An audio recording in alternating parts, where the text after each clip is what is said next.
Hi, everyone. Welcome to Real Talk NFT, where I'm Brian, your host, and you know my amazing co-host, Joe. We have a really special guest here for you today. It's Brian Evans, one of the star judges on the next crypto gem, and he's also the CEO and founder of BDE Ventures, a Web3 advisory firm.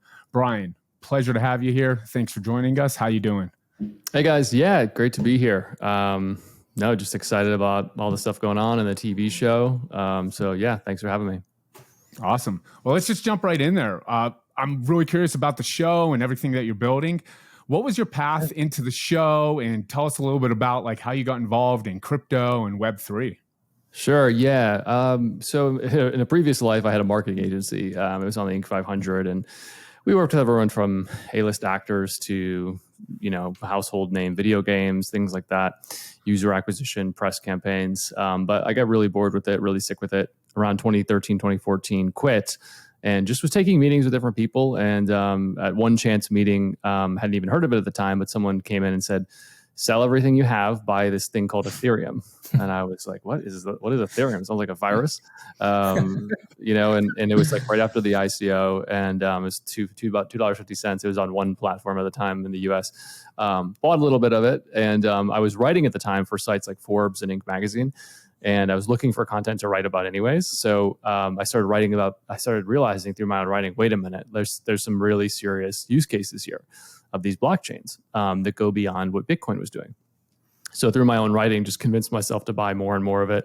Obviously, that worked out pretty well. And, in the meantime, Angel invested in hundreds of projects. But fast forwarding a lot, last year, I was approached by, a friend of mine, Kevin Harrington, who was on the first season of Shark Tank.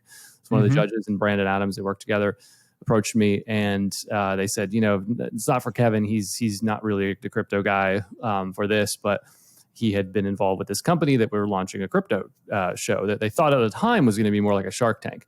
So they thought of me, and they said, you should talk to the producers. So I talked to the producers.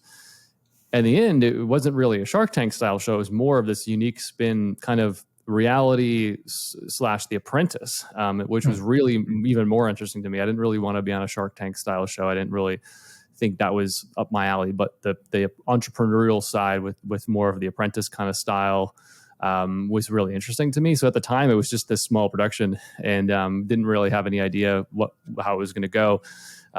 Eventually, they got George Cryptos R Us as another judge, along with me, and then Layah Heilpern. And it all kind of came together. They brought in some guest judges. They got a really good array of projects. I wasn't a producer at the time, just kind of going with the flow, and it came out pretty good, I think. It's out September 7th. So I'm excited to see how it does on 200 platforms. It was a unique situation because normally what happens with TV is you have to make a show, create a pilot, pitch it. Hopefully someone's going to put it on their platform.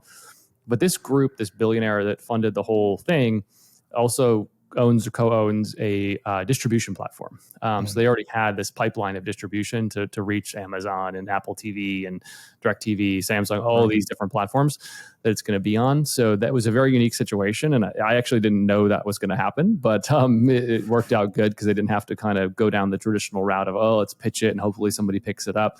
It already was sort of just plugged into this huge pipeline. So some of their previous shows have done very, very well in the tens of millions of viewers and whatnot. So we have high hopes for it. So we'll see how it does. Nice. I read that there's going to be a prize too. Is that true? There's a bunch of prizes. Yeah, there's about 150,000 in prizes. Wow. So there's a whole bunch of different things, press campaigns and exchange listings potentially and different things like that. It's not really about the prizes though. It's not as much.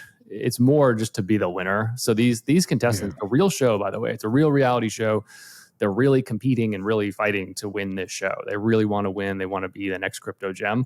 So the premise of the show, it starts off with about 8 teams that are narrowed down to 4, 16 ultimately, narrowed down to 8, narrowed down to 4 as the season starts, as the judges were kind of coming in. And it's sort of been narrowed down. And we're coming in, there's these 4 teams. We're debating about some of the last final ones, 4 teams, and then boom, here they are. They walk on camera basically in end of episode 1, 2, and they start competing. There's different challenges that they go through, and they're rigorous, tough challenges. I won't spoil it for people, but there's some very tough challenges that they have to go through.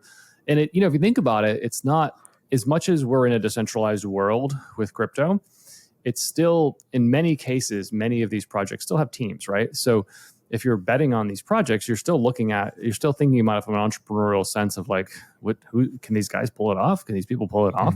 So you kind of want to, it really puts them to the test in many ways as well. They're polled and quizzed on different terminology and different things like that, which is great because it has a educational aspect to the show where there's moments where it's kind of the Big Short moments where it cuts to camera and that you're looking at the camera and they say, oh, an ERC20 is a da da da da da da, and then it kind of goes back to the show. So there's these educational moments throughout the show that educate the audience, because one of the biggest problems with mainstream TV, which this is on, is that you're reaching a broad audience, which is fantastic. But they're going to be like, what is an NFT? What? Huh? What is this? What is a DeFi application? Right. So you need projects that as well. This was taken into consideration with the producers. You need projects that are going to make sense to the average person. So things that are visual and things that are sort of easier to understand. Not that they can't have lots of depth to them, and they do. All of these projects, but they're very, without spoiling too much, they're visual projects that you can kind of wrap your head around in terms of a category and say, underneath that category, I see this DeFi stuff. So that was all taken into consideration to make sure it was appealing to a wide audience, but true to the crypto crowd as well.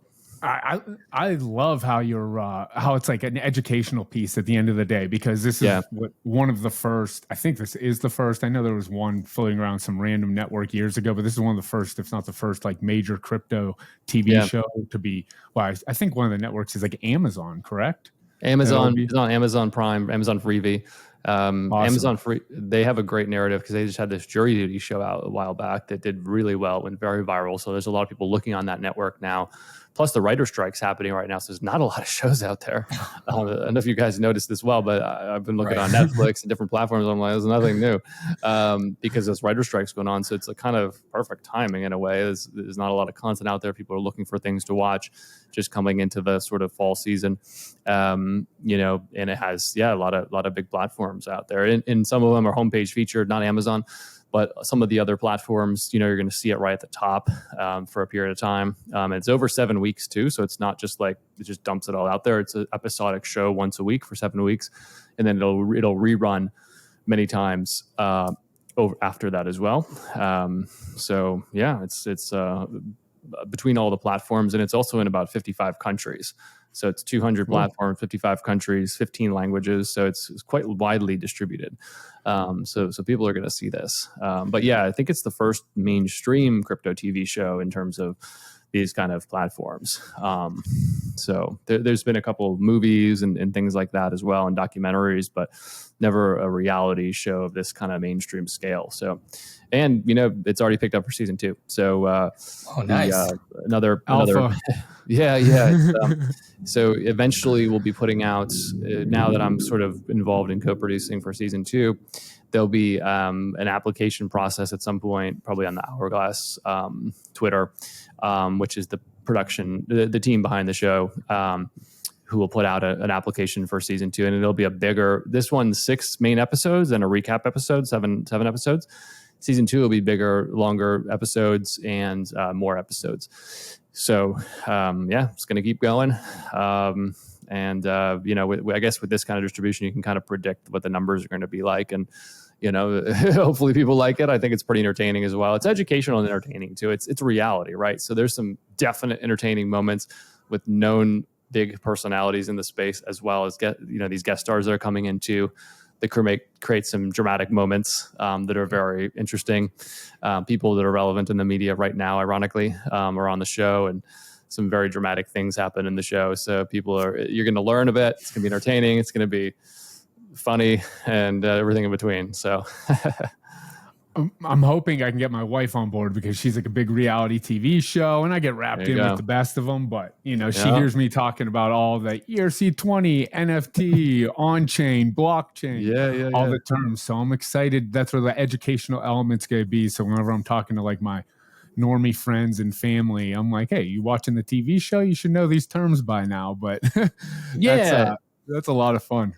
It's kind of, for me, it's kind of like watching a baking show. I don't know, like a baking reality this is British Bake Off, I think. And my wife watches it and I don't know anything about baking, but I'm watching it because it's dramatic. Right. And, I watch it in the background and I'm starting to learn a couple things about baking that I would have had no clue about. And it's interesting when you're have your attention on something, if they do put an educational aspect into it, people will come out of this. Even if they know nothing about crypto, they're watching it because it's interesting or funny or dramatic.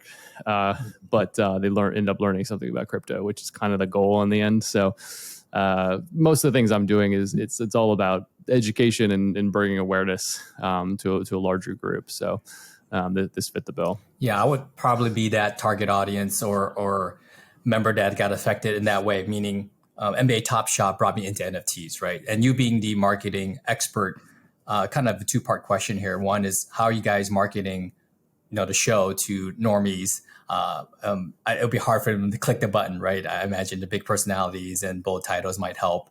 And I guess number two, the larger question is, how do we kind of bridge that divide that we have, which is getting, I wouldn't say mass adoption, but just more people on to see all the benefits of Web3.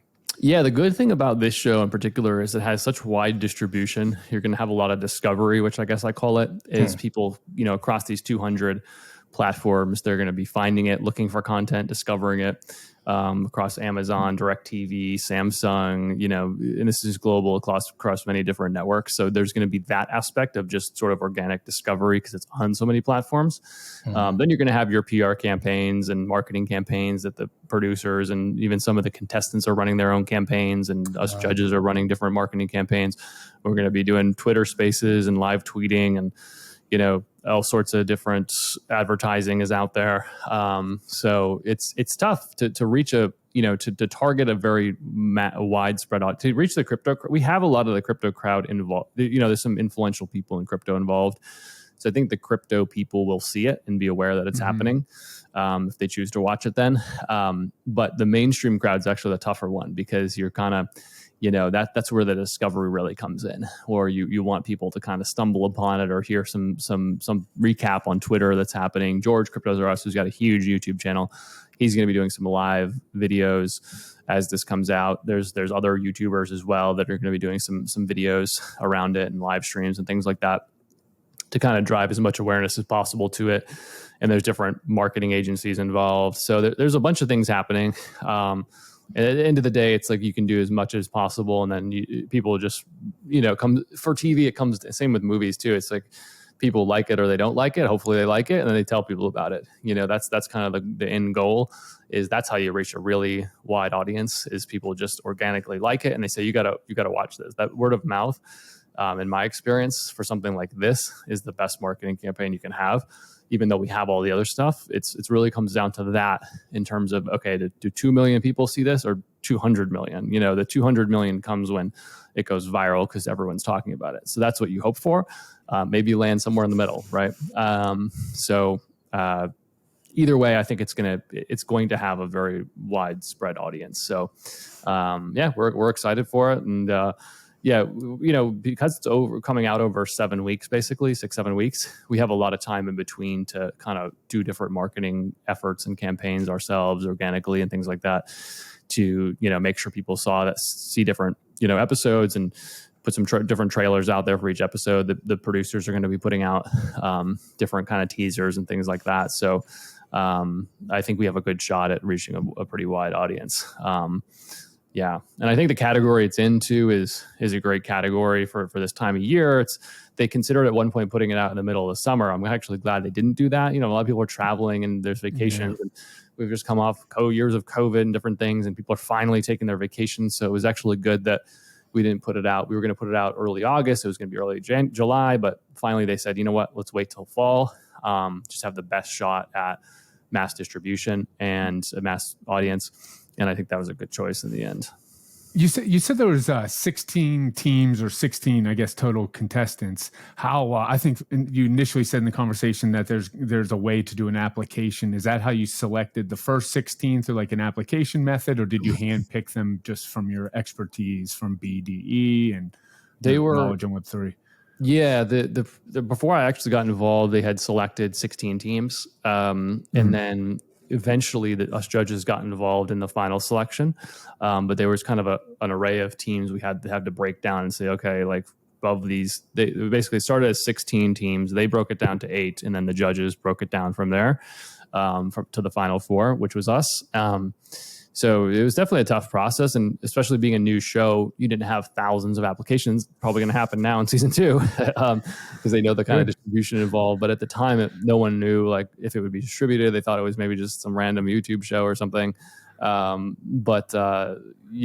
I think there was maybe around 100 applicants. I'm not sure the exact number. I think that's what I heard. And they broke it down to 16. And it was tough because, again, it was, how do you, for a mainstream audience, you can't get too far down the DeFi rabbit hole if it's too technical and you're explaining ZK Snarks as the first project or something extremely technical. A mainstream audience might just be right over their head, understandably. So they had to really be careful in making sure there was projects that just made sense, more broadly speaking, but had the crypto, principles and ethos and whatnot. So, for season 2, though, at some point during the first few episodes, I believe there'll be an application put out. And I think the Hourglass Wait Twitter will have that. It's Hourglass_Wait. I believe they'll be putting the application there for season 2. And then, people can apply. And usually what they did in season 1 was they applied, then from people they decided were good projects, then they did video interviews because it's on camera, right? So you want to see how they come off on camera. The process was a combination of looking at the project, making sure it was the right category to be a gem, which is obviously subjective. And then from there, are these people somebody that you'd want on camera? That a lot of cases, there was an interesting one too. There was a lot of anonymous anon founders, right? Oh, so yeah. What do you do there? You have a guy in a mask show up. Could play well for TV, but maybe they didn't want their voice on there. Then it's just too complicated to have to edit their voice and hide their appearance all the time. So it may have not worked well for TV in this season. And maybe in a future season that will be a thing that as budgets increase and things like that, it'll be, hey, let's bring in a non-founder in, and this guy, girl, whatever, can wear a mask, and we'll change their voice. If they're okay being potentially doxxed behind the scenes. Sky's the limit, I suppose, in future seasons. Though there were some very interesting, they had the choice to a degree of if they wanted to come themselves or bring a co-founder. So some teams showed up as 2, and some showed up as 1 for different reasons. And that in some cases that was an advantage or a disadvantage, depending on the competition. Okay, you got 2 people. How do you tackle this one? Okay, you have 1 person. How do you tackle this one? And again, as you can imagine, depending on the challenge, Apprentice style, there might be an advantage to having more people. There might be a disadvantage too. So they had to weigh that. And it's like any competition show in future seasons. They're probably going to look back at this and say, okay, who played it well? Who didn't play it well? What could we learn? What should we do? Like Survivor, you might, if you're on season 5 of Survivor, you might look back at season 1, 2, 3, and 4 and say, okay, who did this well? What did they do well? What should I do? What should my strategy be? So it was a real show. That's the thing. This was real. So even as the judges, it was very difficult. I've invested in a lot of projects.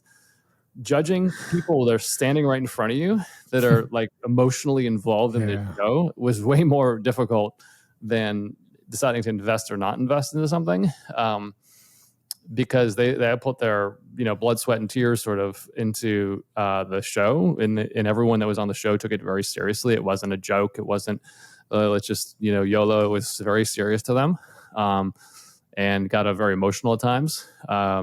So.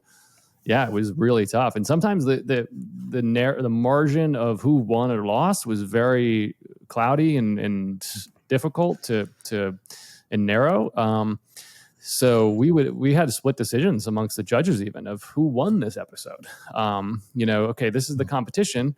This team did really well, but this team also did really well. The goal was to do X, and there was a lot of nuances, like who technically did the competition the best, who's more of generally a better project. And then fast forward all the way to deciding the winner, you're thinking, okay, who is the crypto gem, right?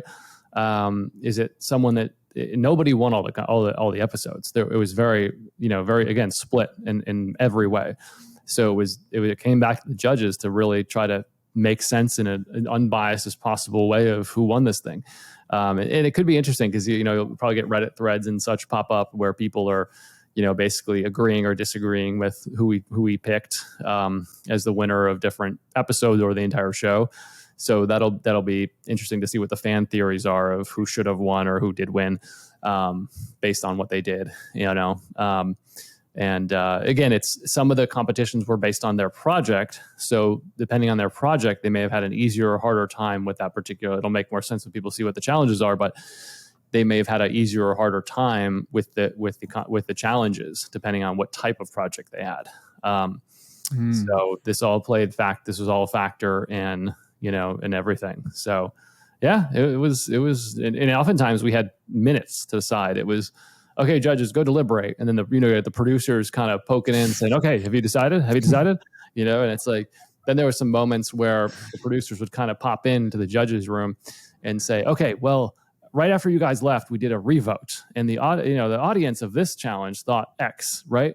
Or something like that. And then we're wondering, okay, this is a reality show. Are they messing with us as judges now? Because we're as much involved in this dramatics as the contestants are. So then we're wondering, what's going on here? Okay, we have to just, again, stick to our guns, and this is what we think. This is who we think won. You can think what you want. This is how we've calculated it. This is what we think. And again, it came back to split decisions, so it was very tough. I found myself personally oftentimes in that role of, oh, wow, on both sides of me, I have two very different opinions. How to make sense of this? Okay, well, and then just kind of going back to like, okay, as unbiasedly as I can think, this is how I see it, and that's how I carried myself through it. I just tried to be as unbiased as humanly possible, and just stick to who I thought did better in the competitions. Was this your first TV show? I mean, you just seem to translate great on this podcast. What can I say? Good voice. Is this the first time you've been on any TV show? Well, so I grew up outside of Boston originally, and I moved to LA about almost 15 years ago now. And when I first moved to LA, my agency was doing very well. I was kind of bored. I was looking for something else to do, and I kind of took my hand at acting, and so did a little bit of acting, just some small independent stuff and things here and there, but didn't like the industry at all. So in the last 13, 14 years, haven't done any of that. So in a previous life a little bit, but not really, not in a long time. And I was rusty, believe me. And there's things I will change for season 2, and things that you forget about and don't realize. And it wasn't a huge production, right? So there was. I do think it came out. I've seen a little bit now of most of the episodes, and I think it came out really good, even to my surprise. And I was like, "Wow, this came out really good." There's a couple things I would change for season 2. Is little things of like, "Oh, I didn't realize." Like for example, there wasn't a wardrobe person, so it was kind of like, "Here's an idea of what you should do and wear and stuff like that." And then seeing it back, I was like, "Oh, okay. Well, if I had seen that, I would have either not worn that or like." Fix the wrinkle, stuff like that. So there was minor things that I would definitely change. But it was all minor stuff. Luckily, it was stuff that maybe I'm just noticing because I'm being hypercritical of myself. But, and sometimes, it's maybe when you see yourself on camera, you're the worst critic of yourself, whereas other people are saying, "Oh, that's fantastic." So had a little bit of experience, but honestly, not much. So it was a new experience for me. And, there was 7 or 8 cameras going all the time, and you never knew if the mic was on all the time. So you never knew, again, you're on a reality show, there's a hot mic on you, and you're like, I'm backstage right now, but I don't know if they're going to be using this footage on the show. And there were some dramatic moments that made it seem like, wait a second, is this like part of the show? Is there cameras here? This mic's on. What's going on here? Give us a peek. Reality shows, sorry to interject, but there's no script, right? So is there like bullet points that you have to follow? Did you just start rolling and they're like, hey, George, take it, or Brian, take it? How does that kind of unfold? So there was premises of each episode. So, premise one was, here's a competition. They're going to come in and do X, Y, and Z, and you're going to, tell them this is the challenge. So there was a general flow of what the challenge was, but nothing was scripted about how the challenge would go or who was going to win or anything like that. So, they have to go off and do X, Y, Z, and we have to judge them on it. And it was really as natural as possible. There would be some technical things of the cameras would say, okay, we're focused on Brian now, then George, then Layah, and so Brian say something first, so it'd be something like that, but they wouldn't know what we were going to say, and there wasn't retakes, right? So even going up to all the way to when the winner happened, they kind of made this, they got really serious because they were kind of saying, all right, we've got one take because we want the real reactions from everybody. So, you've got 7 or 8 cameras on you, you're basically delivering who's the winner, and they're all standing there, nervous is super nervous. And you had one take. So lots of cameras, so you just couldn't mess up. And it was tough. So, you were nervous, but you just kind of kept pushing through. And I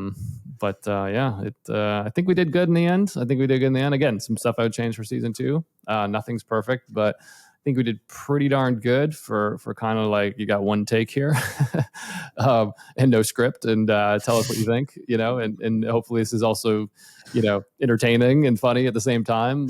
So it was a lot of pressure, but I think it came out good. So we'll see what people think. Oh, so good. That's really interesting. Just the entire segment and how it's all been brought together, and I love that it's going to be on mainstream TV. Tell me a little bit about just your other co-hosts, I should say, or the other judges. What, George and Laylah, I believe, and then you mentioned Kevin Harrington, I believe. So where's everyone fall in line there? And just one more to piggyback on top of that, what type of different personalities do you bring to the table? I feel like that's how reality TV show structure it. Yeah, for sure. So I was the first judge. So Kevin Harrington is a guest mentor in the show. I was the first judge they brought in, and then they brought in George Cryptos R Us. He's got a big YouTube channel. He's a known YouTuber for years. One of the most to this day most live people on his stream of most of the YouTubers, I believe. And Layah Heilpern, she's a known Bitcoin personality. So I think the strategy with the judges, and again, the producers obviously decided this balance was the way I see it. I think Layah has a lot of hot takes and, controversial statement kind of person, and very bold views, world views and opinions. They come off great on camera, and can be controversial and drum up buzz. And George he's fairly technical and, pretty far down the rabbit hole on most crypto protocols and Bitcoin. And, but he really appeals to the everyman. I think his show really exemplifies that, where the average person, he has very professional audience as well, but the average person can really relate to him. He's relatable in terms of crypto. And I think, if I had to guess, I don't know. I think they brought me in as sort of the balanced person in between of kind of polar opposite views in many cases. And someone has to kind of push things to make a decision, right? So I found myself in many ways kind of the one going, oh, wow, okay, I'm faced with lots of different views here. How do we make sense of this? Okay, well, then going back to my principles of investing into hundreds of things of how to make decisions. And it was hard and often very difficult, and you had very little time, so you don't always get it right. But I think that was the balance of the people involved of bold personalities. Then you need somebody kind of, somewhere in the middle of making some sense of things, and also explaining to the audience in the sense of how and why you're making these decisions. And I think that's where I'm pretty decent of saying, okay, well, here's how I see it. This protocol, and this is what I would do. And I often kept it in the sense of what I would do. It's hard to put yourself in everyone else's shoes, right? So as much as you want to put yourself in, the audience's shoes of how they might see it, you kind of have to stick to your own ethos of this is what I would do. Would I invest into this thing? Would I do X, Y, or Z? What do I think? And that's kind of where I left it, based on my experiences. So, the balance of judges was good, I think, in the end. it definitely had the drama there, but it also had some education, and everyone really shined in different ways as judges, and the contestant selection as well was obviously challenging to get the right mix of people, and even there's some things that can be done for season 2 and improvements, and balance it out even better than it was for season 1. But I think there was a good array of projects for that as well on that side. Sorry, in the second part of the question. I don't really remember what the second part of the question was. I was curious about like just the judges and the personalities and how you intermingled, because I feel like they're not putting 3 Brian Evans up there with the same personalities and views. And no, you did a wonderful job kind of giving us a look at, how it's all going to shake out. I'm just excited for the show, to be completely honest with you. Not because you're on our podcast. It's truly like, I'm ready. I've been, I think it's September 7th. I read September 7th. It goes live. Yeah. So I'm pretty excited. I mean, I'm a crypto Web3 NFT geek. I love all things blockchain. I could run this podcast for 3 hours talking about everything and anything. So that was just really interesting to me.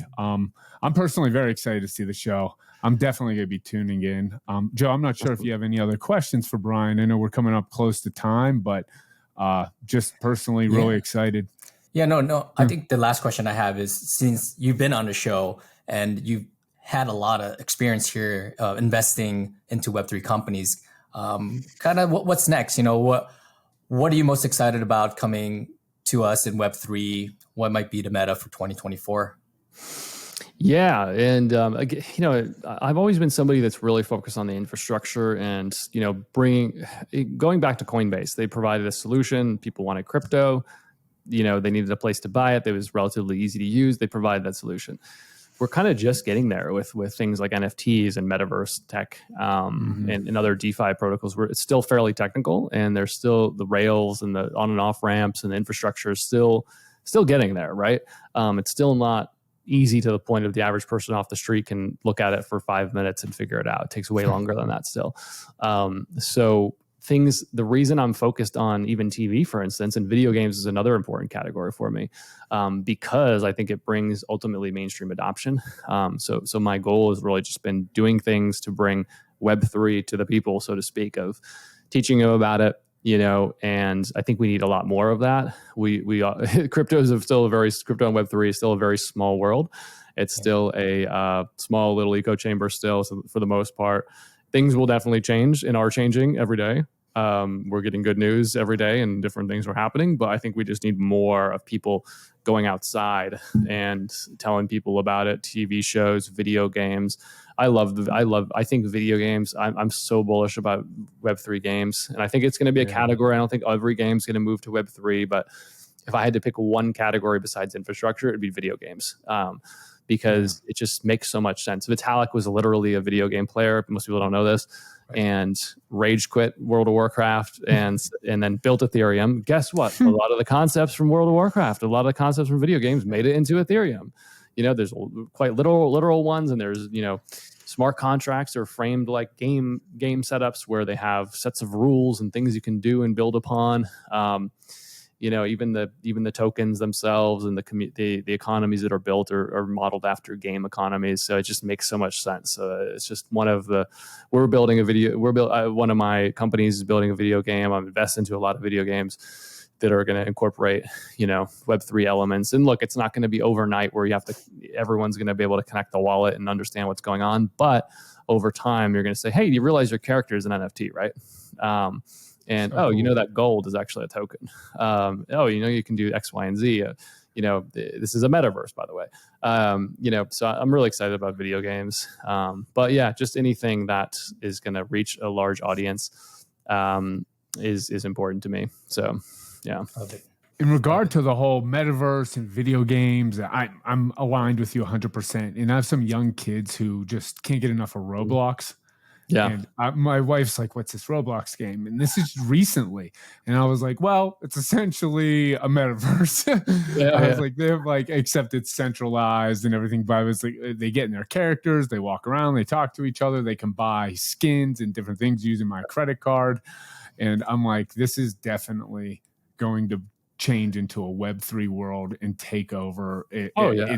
It's not easy yet to make that happen, but there'll be a path very soon where I see it being very successful. Well, and one last note on that is, in Web 2 games, people don't wear their Fortnite skin as their social media picture, but in Web 3, you absolutely do. You guys, Good others point. have NFTs as their profile pictures, right?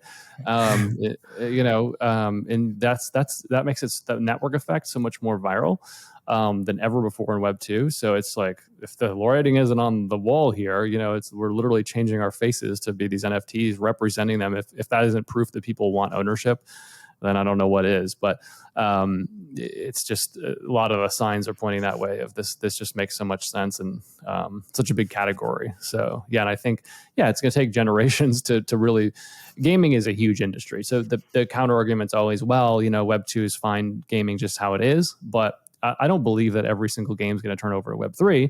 I believe that there's going to be a category within gaming that this is the Web 3 category, whatever we want to call it, where people are going to say, yeah, of course I want to own the land myself. Of course I want to own the character myself. I'm paying $2,000 for Fortnite skins. I want to own those. I don't want the developer to rug me one day and say we're not supporting it anymore, right? So I think ownership is a natural progression of everything that's happened in gaming. Gaming's fundamentally changed over the last 30 years in every possible way. The types of games went from, games that you play for a little while, die, game over, to people realizing, wait a second, we can't have game over because then they're not going to play and they're not going to share it with their friends. So we need to keep the game going forever. So they made the game go forever. And then they got to the point where there's so much engagement in these games that people are like, I've spent 4,000 hours in this game. I want to own something. So it's just a natural progression of the level of, engagement and player agency really in these games. So anyways, long story short, I think gaming is a great category.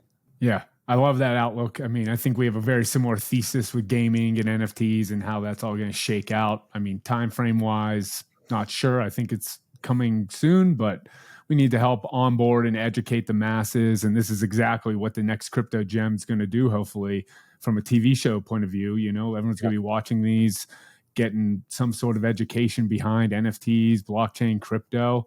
And personally, I know I said before, I'm super excited. I'm going to be probably the first one tuning in on the 7th.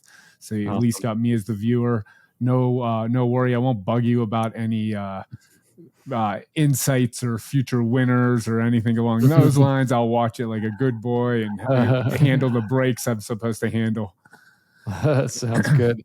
Thank you. Yeah, we're excited for it to come out for sure. But we would love to have you on the show again, maybe towards the end of the season or beginning of next season for sure. Or if you have something with BDE Ventures where we want to talk a little bit about that. You're a great interview. Seem like a great guy, and we'll see how you vote on the show. Let's just we'll see how you vote. Maybe George will. No. Yeah, exactly. We'll see. I'm like, I love that Brian guy. He got rid of my favorite founder. Yeah, exactly. People might hate me after this, so we'll just say. No, find it hard to believe, but yeah, we'll definitely love to have you on the show again.